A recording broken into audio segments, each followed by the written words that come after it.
થાઇરોઇડના દર્દીઓની સંખ્યા ભારતમાં અને દુનિયાભરમાં ઝડપથી વધી રહી છે અને ખાસ કરીને સ્ત્રીઓમાં તેનું પ્રમાણ વધુ છે. પુરુષોમાં પણ આ દર્દ જોવા મળી રહ્યું છે.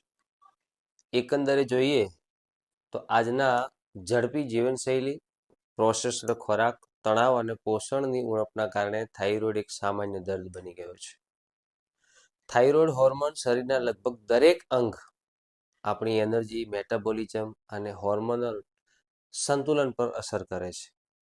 એટલે જો થાઇરોઇડ અસંતુલિત થાય તો તેની અસર માત્ર ગળાની ગ્રંથિ સુધી સીમિત ન રહેતા આપણી સારી ઊંઘ, ભાવના, વજન, બહેનોમાં પીરિયડ્સ, વાળ, સ્કિન, ઇવન આપણને માનસિક સ્થિતિ સુધી પણ લઈ જાય છે. એટલે કે થાઇરોઇડ એક નાનકડી ગ્રંથિ છે, પણ તેની અસર આપણા આખા જીવન ઉપર મોટા પ્રમાણમાં પડે છે.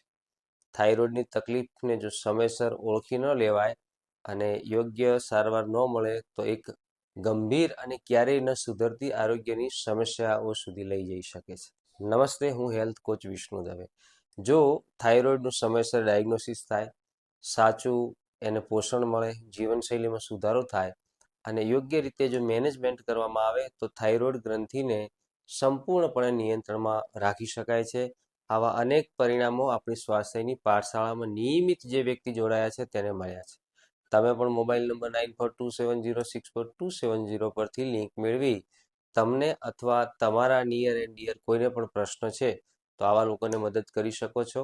અને આવા જ આરોગ્યલક્ષી વિડીયો સૌથી પહેલાં તમારા સુધી પહોંચે તે માટે તમે પણ આ યુટ્યુબ ચેનલને વધારેમાં વધારે લાઈક કરો, તેને શેર કરો અને સબસ્ક્રાઈબ પણ કરી શકો છો. વધુમાં નીચે આપેલું ગૂગલ ફોર્મ ભરી અને જો તમે સબમિટ કરશો તો અમે તમને કોઈ પણ પ્રકારના ચાર્જ વગર પણ ફ્રીમાં માહિતી અને માર્ગદર્શન આપવા માટે તત્પર રહીશું. ધન્યવાદ.